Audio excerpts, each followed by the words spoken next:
ಕಾರವಾರದಿಂದ ಮಂಡ್ಯದವರೆಗೆ ಎಲ್ಲ ನ್ಯಾಯಾಲಯ ಸಂಕೀರ್ಣಗಳಿಗೆ ಬಾಂಬ್ ಬೆದರಿಕೆಯ ಇಮೇಲ್ ಬಂದು ಆತಂಕವನ್ನ ಸೃಷ್ಟಿ ಮಾಡಿತ್ತು. ಹೀಗಾಗಿ ಕೋರ್ಟ್ ಕಲಾಪಗಳಿಗೆ ಇವತ್ತು ಬ್ರೇಕ್ ಬಿದ್ದಿದೆ. ಹಾಗಾದ್ರೆ ನ್ಯಾಯಾಲಯಗಳಿಗೆ ಈ ರೀತಿ ಫೇಕ್ ಮೇಲ್ ಮಾಡಿ ಬಾಂಬ್ ಬೆದರಿಕೆಯನ್ನ ಹಾಕಿದ್ದವರು ಯಾರು ಅನ್ನೋದು ಪೊಲೀಸರು ತನಿಖೆ ಮಾಡ್ತಾ ಇದ್ದಾರೆ. ಈ ಕುರಿತು ಒಂದು ಡಿಟೇಲ್ ವರದಿಯನ್ನು ನೋಡೋಣ ಬನ್ನಿ.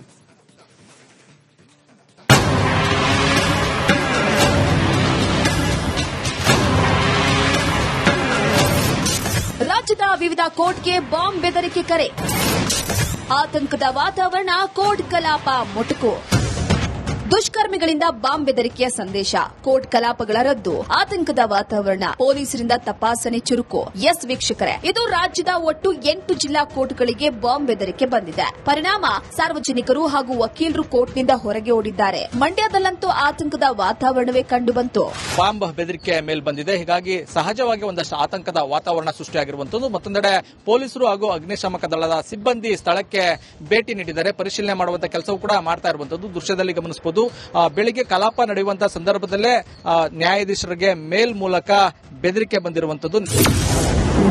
ಬೆದರಿಕೆಯ ಬಾಂಬ್ ಸಂದೇಶ ಯಾವ್ಯಾವ ಜಿಲ್ಲೆಗೆ ಬಂದಿದೆ ಅನ್ನೋದನ್ನ ನೋಡುವುದಾದ್ರೆ, ಹಾವೇರಿಯಲ್ಲಿ ಫ್ಯಾಕ್ಸ್ ಮೂಲಕ ಬೆದರಿಕೆ ಸಂದೇಶ ಬಂದಿದೆ. ಹಾಗೆಯೇ ಅತ್ತ ದಾವಣಗೆರೆ ಜಿಲ್ಲಾ ನ್ಯಾಯಾಲಯಕ್ಕೂ ಹುಸಿ ಬಾಂಬ್ ಬೆದರಿಕೆ ಬಂದಿದೆ. ಇನ್ನು ಧಾರವಾಡ ಹೈಕೋರ್ಟ್ ಪೀಠಕ್ಕೆ 2ನೇ ಬಾರಿಗೆ ಬೆದರಿಕೆ ಬಂದಿದೆ. ಅಷ್ಟೇ ಅಲ್ಲದೆ ಇತ್ತ ಹಾಸನ ಜಿಲ್ಲಾ ನ್ಯಾಯಾಲಯಕ್ಕೂ ಬಾಂಬ್ ಬೆದರಿಕೆ ಇಮೇಲ್ ಮೂಲಕ ಬಂದಿದೆ. ಇನ್ನು ಮಂಡ್ಯದ ಮಧ್ಯಾಹ್ನ 1:15ಕ್ಕೆ ಬಾಂಬ್ ಬ್ಲಾಸ್ಟ್ ಬೆದರಿಕೆಯಿಂದ ಆತಂಕ ವಾತಾವರಣ ಇತ್ತು. ಅತ್ತ ಕೊಡಗಿನಲ್ಲಿಯೂ ಬಾಂಬ್ ಬ್ಲಾಸ್ಟ್ ಸಂದೇಶ ಬೆಚ್ಚಿ ಬೀಳಿಸಿತ್ತು. ಇನ್ನು ಕಾರವಾರ ನ್ಯಾಯಾಲಯಕ್ಕೂ ಬೆದರಿಕೆ ಬಾಂಬ್ ಬಂದಿದ್ರಿಂದ ಸಾರ್ವಜನಿಕರು ಆತಂಕದಲ್ಲಿದ್ದರು.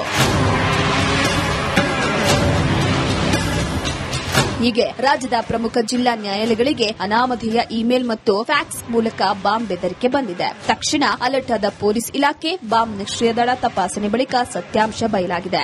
ಬಾಂಬ್ನ ಫ್ಯಾಕ್ಸ್ ಬಂದಿರುವಂತದ್ದು ಅಂದ್ರೆ ಜಿಲ್ಲಾ ಜಡ್ಜ್ ಅವರಿಗೆ ಫ್ಯಾಕ್ಸ್ ಮಾಡೋದು ಮೇಲ್ ಬಂದಿರುವಂತದ್ದು. ಸದ್ಯಕ್ಕೆ ಹೀಗಾಗಿ ಇಲ್ಲಿಯ ಸಿಬ್ಬಂದಿ ಕೂಡ ಸಾಕಷ್ಟು ಇದಕ್ಕೆ ಅವಕೃತವಾಗಿರುವಂತದ್ದು. ದೃಶ್ಯದಲ್ಲಿ ನೋಡ್ತಿರುವ ಹಾಗೆ ಸಿಬ್ಬಂದಿ ಅಂದ್ರೆ ಕೋರ್ಟ್ನ ಸಿಬ್ಬಂದಿ ಎಲ್ಲರನ್ನ ಆಚೆ ಕಳಿಸುವ ಮುಖಾಂತರ ಬಾಂಬ್ ನಿಷ್ಕ್ರಿಯ ದಳ ಮತ್ತು ಶ್ವಾನ ದಳವನ್ನ ಈಗ ಸದ್ಯಕ್ಕೆ ಕೋರ್ಟ್ನಲ್ಲಿ ಪರಿಶೀಲನೆ ಮಾಡಲಿಕ್ಕೆ ಮುಂದಾಗಿರುವಂತದ್ದು. ದೃಶ್ಯದಲ್ಲಿ ನೋಡ್ತಿರುವ ಹಾಗೆ ಪೊಲೀಸ್ ಸಿಬ್ಬಂದಿ ಕೂಡ ಸಾಕಷ್ಟು ಹರಸಾಹಸ ಪಟ್ಟು ಒಳಗಡೆ ಇದ್ದಂತಹ ಸಿಬ್ಬಂದಿಗಳನ್ನೆಲ್ಲರನ್ನ ಆಚೆ ಕಳಿಸುವ ಮುಖಾಂತರ ಇದೀಗ ಸ್ಕ್ವಾಡ್ ಮತ್ತು ಬಾಂಬ್ ನಿಷ್ಕ್ರಿಯ ದಳವನ್ನು ಕೂಡ ಈಗ ಬಳಕೆ ಮಾಡಿಕೊಂಡು ಸದ್ಯ ಕೋರ್ಟ್ನ ಆವರಣದಲ್ಲಿ ಯಾರನ್ನು ಬಿಡದಂತೆ ಕಟ್ಟೆಚ್ಚರ ವಹಿಸಲಾಗಿದ್ದು, ಆಗಾಗ ಇಂತಹ ಬೆದರಿಕೆ ಬರ್ತಾ ಇವೆ. ಹೀಗಾಗಿ ಡಿಜಿಟಲ್ ಭದ್ರತೆ ಹೆಚ್ಚಿಸಬೇಕು ಅಂತ ವಕೀಲರ ಸಂಘ ಆಗ್ರಹಿಸ್ತಾ ಇದೆ. ಬಾಂಬ್ ಬೆದರಿಕೆಗಳು ಹುಸಿಯಾಗಿದ್ರೂ ಕೂಡ ಏಕಕಾಲಕ್ಕೆ ಇಷ್ಟು ಕೋರ್ಟ್ಗಳಿಗೆ ಬೆದರಿಕೆ ಹಾಕಿರೋದು ಏಕೆ ಅನ್ನೋದು ಚರ್ಚೆಯಾಗ್ತಾ ಇದೆ.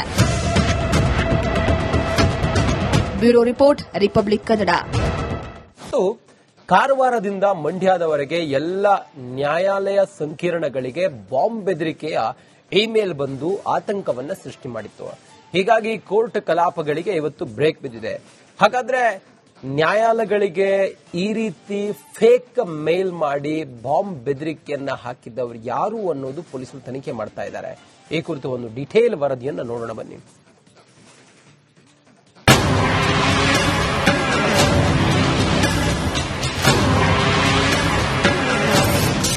ರಾಜ್ಯದ ವಿವಿಧ ಕೋರ್ಟ್ಗೆ ಬಾಂಬ್ ಬೆದರಿಕೆ ಕರೆ, ಆತಂಕದ ವಾತಾವರಣ, ಕೋರ್ಟ್ ಕಲಾಪ ಮೊಟಕು. ದುಷ್ಕರ್ಮಿಗಳಿಂದ ಬಾಂಬ್ ಬೆದರಿಕೆಯ ಸಂದೇಶ, ಕೋರ್ಟ್ ಕಲಾಪಗಳ ರದ್ದು, ಆತಂಕದ ವಾತಾವರಣ, ಪೊಲೀಸರಿಂದ ತಪಾಸಣೆ ಚುರುಕು. ಎಸ್ ವೀಕ್ಷಕರೇ, ಇದು ರಾಜ್ಯದ ಒಟ್ಟು 8 ಜಿಲ್ಲಾ ಕೋರ್ಟ್ಗಳಿಗೆ ಬಾಂಬ್ ಬೆದರಿಕೆ ಬಂದಿದೆ. ಪರಿಣಾಮ ಸಾರ್ವಜನಿಕರು ಹಾಗೂ ವಕೀಲರು ಕೋರ್ಟ್ನಿಂದ ಹೊರಗೆ ಓಡಿದ್ದಾರೆ. ಮಂಡ್ಯದಲ್ಲಂತೂ ಆತಂಕದ ವಾತಾವರಣವೇ ಕಂಡುಬಂತು. ಬಾಂಬ್ ಬೆದರಿಕೆ ಮೇಲ್ ಬಂದಿದೆ. ಹೀಗಾಗಿ ಸಹಜವಾಗಿ ಒಂದಷ್ಟು ಆತಂಕದ ವಾತಾವರಣ ಸೃಷ್ಟಿಯಾಗಿರುವಂತದ್ದು. ಮತ್ತೊಂದೆಡೆ ಪೊಲೀಸರು ಹಾಗೂ ಅಗ್ನಿಶಾಮಕ ದಳದ ಸಿಬ್ಬಂದಿ ಸ್ಥಳಕ್ಕೆ ಭೇಟಿ ನೀಡಿದ್ದಾರೆ. ಪರಿಶೀಲನೆ ಮಾಡುವಂತಹ ಕೆಲಸವೂ ಕೂಡ ಮಾಡ್ತಾ ಇರುವಂತದ್ದು ದೃಶ್ಯದಲ್ಲಿ ಗಮನಿಸಬಹುದು. ಬೆಳಿಗ್ಗೆ ಕಲಾಪ ನಡೆಯುವಂತಹ ಸಂದರ್ಭದಲ್ಲೇ ನ್ಯಾಯಾಧೀಶರಿಗೆ ಮೇಲ್ ಮೂಲಕ ಬೆದರಿಕೆ ಬಂದಿರುವಂತದ್ದು. ಬೆದರಿಕೆಯ ಬಾಂಬ್ ಸಂದೇಶ ಯಾವ್ಯಾವ ಜಿಲ್ಲೆಗೆ ಬಂದಿದೆ ಅನ್ನೋದನ್ನ ನೋಡುವುದಾದ್ರೆ, ಹಾವೇರಿಯಲ್ಲಿ ಫ್ಯಾಕ್ಸ್ ಮೂಲಕ ಬೆದರಿಕೆ ಸಂದೇಶ ಬಂದಿದೆ. ಹಾಗೆಯೇ ಅತ್ತ ದಾವಣಗೆರೆ ಜಿಲ್ಲಾ ನ್ಯಾಯಾಲಯಕ್ಕೂ ಹುಸಿ ಬಾಂಬ್ ಬೆದರಿಕೆ ಬಂದಿದೆ. ಇನ್ನು ಧಾರವಾಡ ಹೈಕೋರ್ಟ್ ಪೀಠಕ್ಕೆ 2ನೇ ಬಾರಿಗೆ ಬೆದರಿಕೆ ಬಂದಿದೆ. ಅಷ್ಟೇ ಅಲ್ಲದೆ ಇತ್ತ ಹಾಸನ ಜಿಲ್ಲಾ ನ್ಯಾಯಾಲಯಕ್ಕೂ ಬಾಂಬ್ ಬೆದರಿಕೆ ಇಮೇಲ್ ಮೂಲಕ ಬಂದಿದೆ. ಇನ್ನು ಮಂಡ್ಯದ ಮಧ್ಯಾಹ್ನ 1:15ಕ್ಕೆ ಬಾಂಬ್ ಬ್ಲಾಸ್ಟ್ ಬೆದರಿಕೆಯಿಂದ ಆತಂಕ ವಾತಾವರಣ ಇತ್ತು. ಅತ್ತ ಕೊಡಗಿನಲ್ಲಿಯೂ ಬಾಂಬ್ ಬ್ಲಾಸ್ಟ್ ಸಂದೇಶ ಬೆಚ್ಚಿ ಬೀಳಿಸಿತ್ತು. ಇನ್ನು ಕಾರವಾರ ನ್ಯಾಯಾಲಯಕ್ಕೂ ಬೆದರಿಕೆ ಬಾಂಬ್ ಬಂದಿದ್ರಿಂದ ಸಾರ್ವಜನಿಕರು ಆತಂಕದಲ್ಲಿದ್ದರು. ಹೀಗೆ ರಾಜ್ಯದ ಪ್ರಮುಖ ಜಿಲ್ಲಾ ನ್ಯಾಯಾಲಯಗಳಿಗೆ ಅನಾಮಧೇಯ ಇಮೇಲ್ ಮತ್ತು ಫ್ಯಾಕ್ಸ್ ಮೂಲಕ ಬಾಂಬ್ ಬೆದರಿಕೆ ಬಂದಿದೆ. ತಕ್ಷಣ ಅಲರ್ಟ್ ಆದ ಪೊಲೀಸ್ ಇಲಾಖೆ ಬಾಂಬ್ ನಿಷ್ಕ್ರಿಯ ದಳ ತಪಾಸಣೆ ಬಳಿಕ ಸತ್ಯಾಂಶ ಬಯಲಾಗಿದೆ. ಬಾಂಬ್ನ ಪ್ಯಾಕ್ಸ್ ಬಂದಿರುವಂತದ್ದು ಅಂದ್ರೆ ಜಿಲ್ಲಾ ಜಡ್ಜ್ ಅವರಿಗೆ ಪ್ಯಾಕ್ಸ್ ಮಾಡೋ ಮೇಲ್ ಬಂದಿರುವಂತದ್ದು. ಸದ್ಯಕ್ಕೆ ಹೀಗಾಗಿ ಇಲ್ಲಿಯ ಸಿಬ್ಬಂದಿ ಕೂಡ ಸಾಕಷ್ಟು ಇದಕ್ಕೆ ಅವಕೃತವಾಗಿರುವಂತದ್ದು. ದೃಶ್ಯದಲ್ಲಿ ನೋಡ್ತಿರುವ ಹಾಗೆ ಸಿಬ್ಬಂದಿ ಅಂದ್ರೆ ಕೋರ್ಟ್ನ ಸಿಬ್ಬಂದಿ ಎಲ್ಲರನ್ನ ಆಚೆ ಕಳಿಸುವ ಮುಖಾಂತರ ಬಾಂಬ್ ನಿಷ್ಕ್ರಿಯ ದಳ ಮತ್ತು ಶ್ವಾನ ದಳವನ್ನ ಈಗ ಸದ್ಯಕ್ಕೆ ಕೋರ್ಟ್ನಲ್ಲಿ ಪರಿಶೀಲನೆ ಮಾಡಲಿಕ್ಕೆ ಮುಂದಾಗಿರುವಂತದ್ದು. ದೃಶ್ಯದಲ್ಲಿ ನೋಡ್ತಿರುವ ಹಾಗೆ ಪೊಲೀಸ್ ಸಿಬ್ಬಂದಿ ಕೂಡ ಸಾಕಷ್ಟು ಹರಸಾಹಸ ಪಟ್ಟು ಒಳಗಡೆ ಇದ್ದಂತಹ ಸಿಬ್ಬಂದಿಗಳನ್ನೆಲ್ಲರನ್ನ ಆಚೆ ಕಳಿಸುವ ಮುಖಾಂತರ ಇದೀಗ ಸ್ಕ್ವಾಡ್ ಮತ್ತು ಬಾಂಬ್ ನಿಷ್ಕ್ರಿಯ ದಳವನ್ನು ಕೂಡ ಈಗ ಬಳಕೆ ಮಾಡಿಕೊಂಡು ಸದ್ಯ ಕೋರ್ಟ್ನ ಆವರಣದಲ್ಲಿ ಯಾರನ್ನು ಬಿಡದಂತೆ ಕಟ್ಟೆಚ್ಚರ ವಹಿಸಲಾಗಿದ್ದು, ಆಗಾಗ ಇಂತಹ ಬೆದರಿಕೆ ಬರ್ತಾ ಇವೆ. ಹೀಗಾಗಿ ಡಿಜಿಟಲ್ ಭದ್ರತೆ ಹೆಚ್ಚಿಸಬೇಕು ಅಂತ ವಕೀಲರ ಸಂಘ ಆಗ್ರಹಿಸ್ತಾ ಇದೆ. ಬಾಂಬ್ ಬೆದರಿಕೆಗಳು ಹುಸಿಯಾಗಿದ್ರೂ ಕೂಡ ಏಕಕಾಲಕ್ಕೆ ಇಷ್ಟು ಕೋರ್ಟ್ಗಳಿಗೆ ಬೆದರಿಕೆ ಹಾಕಿರೋದು ಏಕೆ ಅನ್ನೋದು ಚರ್ಚೆಯಾಗ್ತಾ ಇದೆ. Bureau report, republic Kannada.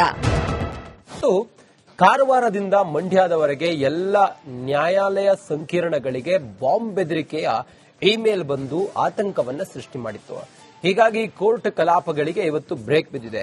ಹಾಗಾದ್ರೆ ನ್ಯಾಯಾಲಯಗಳಿಗೆ ಈ ರೀತಿ ಫೇಕ್ ಮೇಲ್ ಮಾಡಿ ಬಾಂಬ್ ಬೆದರಿಕೆಯನ್ನ ಹಾಕಿದ್ದವರು ಯಾರು ಅನ್ನೋದು ಪೊಲೀಸರು ತನಿಖೆ ಮಾಡ್ತಾ ಇದ್ದಾರೆ. ಈ ಕುರಿತು ಒಂದು ಡಿಟೇಲ್ ವರದಿಯನ್ನ ನೋಡೋಣ ಬನ್ನಿ.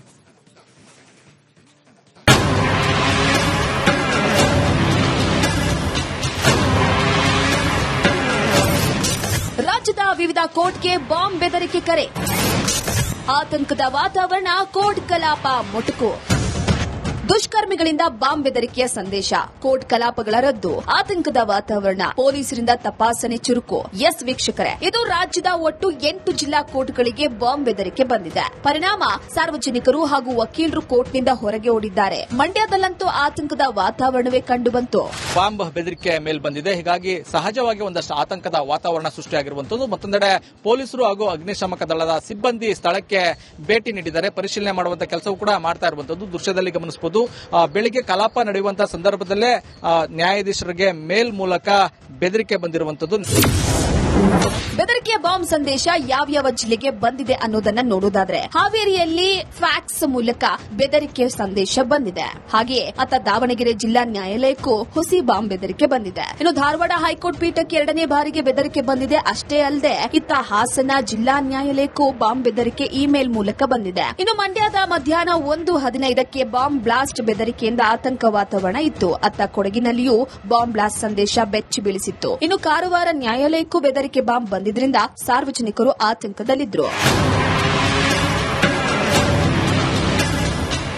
ಹೀಗೆ ರಾಜ್ಯದ ಪ್ರಮುಖ ಜಿಲ್ಲಾ ನ್ಯಾಯಾಲಯಗಳಿಗೆ ಅನಾಮಧೇಯ ಇಮೇಲ್ ಮತ್ತು ಫ್ಯಾಕ್ಸ್ ಮೂಲಕ ಬಾಂಬ್ ಬೆದರಿಕೆ ಬಂದಿದೆ. ತಕ್ಷಣ ಅಲರ್ಟ್ ಆದ ಪೊಲೀಸ್ ಇಲಾಖೆ ಬಾಂಬ್ ನಿಷ್ಕ್ರಿಯ ದಳ ತಪಾಸಣೆ ಬಳಿಕ ಸತ್ಯಾಂಶ ಬಯಲಾಗಿದೆ. ಬಾಂಬ್ನ ಪ್ಯಾಕ್ಸ್ ಬಂದಿರುವಂತದ್ದು ಅಂದ್ರೆ ಜಿಲ್ಲಾ ಜಡ್ಜ್ ಅವರಿಗೆ ಪ್ಯಾಕ್ಸ್ ಮಾಡೋ ಮೇಲ್ ಬಂದಿರುವಂತದ್ದು. ಸದ್ಯಕ್ಕೆ ಹೀಗಾಗಿ ಇಲ್ಲಿಯ ಸಿಬ್ಬಂದಿ ಕೂಡ ಸಾಕಷ್ಟು ಇದಕ್ಕೆ ಅವಕೃತವಾಗಿರುವಂತದ್ದು. ದೃಶ್ಯದಲ್ಲಿ ನೋಡ್ತಿರುವ ಹಾಗೆ ಸಿಬ್ಬಂದಿ ಅಂದ್ರೆ ಕೋರ್ಟ್ನ ಸಿಬ್ಬಂದಿ ಎಲ್ಲರನ್ನ ಆಚೆ ಕಳಿಸುವ ಮುಖಾಂತರ ಬಾಂಬ್ ನಿಷ್ಕ್ರಿಯ ದಳ ಮತ್ತು ಶ್ವಾನ ದಳವನ್ನ ಈಗ ಸದ್ಯಕ್ಕೆ ಕೋರ್ಟ್ನಲ್ಲಿ ಪರಿಶೀಲನೆ ಮಾಡಲಿಕ್ಕೆ ಮುಂದಾಗಿರುವಂತದ್ದು. ದೃಶ್ಯದಲ್ಲಿ ನೋಡ್ತಿರುವ ಹಾಗೆ ಪೊಲೀಸ್ ಸಿಬ್ಬಂದಿ ಕೂಡ ಸಾಕಷ್ಟು ಹರಸಾಹಸ ಪಟ್ಟು ಒಳಗಡೆ ಇದ್ದಂತಹ ಸಿಬ್ಬಂದಿಗಳನ್ನೆಲ್ಲರನ್ನ ಆಚೆ ಕಳಿಸುವ ಮುಖಾಂತರ ಇದೀಗ ಸ್ಕ್ವಾಡ್ ಮತ್ತು ಬಾಂಬ್ ನಿಷ್ಕ್ರಿಯ ದಳವನ್ನು ಕೂಡ ಈಗ ಬಳಕೆ ಮಾಡಿಕೊಂಡು ಸದ್ಯ ಕೋರ್ಟ್ನ ಆವರಣದಲ್ಲಿ ಯಾರನ್ನು ಬಿಡದಂತೆ ಕಟ್ಟೆಚ್ಚರ ವಹಿಸಲಾಗಿದ್ದು, ಆಗಾಗ ಇಂತಹ ಬೆದರಿಕೆ ಬರ್ತಾ ಇವೆ. ಹೀಗಾಗಿ ಡಿಜಿಟಲ್ ಭದ್ರತೆ ಹೆಚ್ಚಿಸಬೇಕು ಅಂತ ವಕೀಲರ ಸಂಘ ಆಗ್ರಹಿಸ್ತಾ ಇದೆ. ಬಾಂಬ್ ಬೆದರಿಕೆಗಳು ಹುಸಿಯಾಗಿದ್ರೂ ಕೂಡ ಏಕಕಾಲಕ್ಕೆ ಇಷ್ಟು ಕೋರ್ಟ್ಗಳಿಗೆ ಬೆದರಿಕೆ ಹಾಕಿರೋದು ಏಕೆ ಅನ್ನೋದು ಚರ್ಚೆಯಾಗ್ತಾ ಇದೆ. Bureau report, republic Kannada.